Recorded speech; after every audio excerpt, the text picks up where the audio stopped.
Welcome to the country of the baguette. An American celiac patient found herself hospitalized in France and quickly became the infamous patient La 304.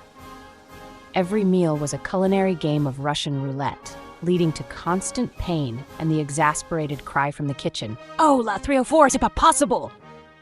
My name is Sarah, and my journey to recovery from a serious accident took an immediate, absurd detour when I landed in a French hospital. I was dealing with broken bones and mounting bills, but my daily battle wasn't with the doctors, it was with the national treasure, that is, the baguette. I have celiac disease.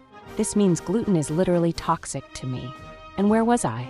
In the only country on earth where bread is served with every single meal, often 3 times a day, with the passion of a national holiday.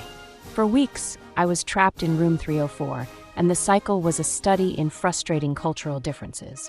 My tray would arrive looking beautiful, maybe even delicious, and sitting right there, a tiny, lethal piece of French bread. I'd point, I'd mime, I'd use my terrible French, and the nurse would gasp, "Ah, le gluten, terrible!" They'd rush the plate away, assuring me, "It's fixed now." But in institutional cooking, fixed simply means the poison is wearing a disguise. My body would tell the story within the hour, the cramping, the vomiting, the agony of being poisoned again. And the kitchen, utterly defeated by the complexities of my disease, established their fail-safe, the single, solitary, and eternally boring omelet. Day after day, I was on the French omelet diet. My situation became so notorious that I stopped being Sarah and became the subject of a theatrical sigh. When the food lift arrived, the kitchen phone would ring, and I could practically hear the chef on the other end. "Oh, la 304, c'est pas possible!" They weren't angry, just defeated by the American who refused their beautiful bread. This isn't just a funny story about bad hospital food. This is a story about celiac disease, which is a life-threatening autoimmune condition.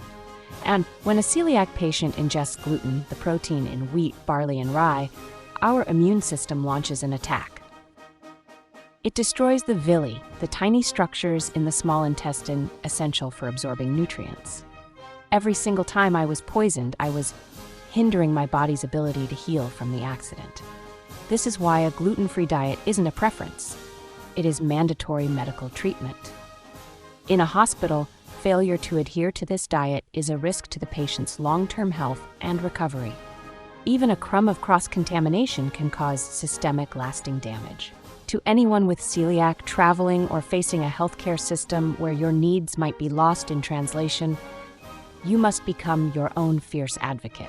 Weaponize translation cards, get celiac cards printed in the local language, explaining the severity of the disease and cross-contamination. Hand these directly to the kitchen staff. Bypass the floor staff. Insist on speaking only to the hospital's dietitian or head of nutrition. They understand the science. They are your ally. Establish your safe meal. Find the one thing the kitchen can do safely, even if it's the humble, eternal omelet, and stick to it. Consistency saves you from agonizing pain. Bring safe snacks. Always have backup food that is sealed and trusted, like simple rice cakes or protein bars. Sarah's time in room 304 was a struggle for basic dignity and medical compliance. To every traveler, every patient, and every celiac, do not apologize for fighting for your health. Be firm, be loud. You are not a nuisance. You are a patient demanding essential medical care.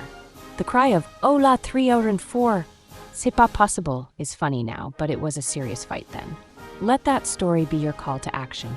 Learn to fight for your safe meal, because your healing depends on your voice being heard, even across a language barrier and over the beautiful aroma of a freshly baked French baguette. If Sarah's fight for a safe meal in room 304 taught us anything, it's that vulnerability doesn't stop at the hospital doors. You have to be ready to advocate for your health, no matter where you are in the world. If you want to know what happened next, when Sarah realized she was protected medically, but completely unprotected financially, then click here to watch the next video, the one insurance gap that cost me everything. Don't forget to like and subscribe for more survival guides for the single entrepreneur.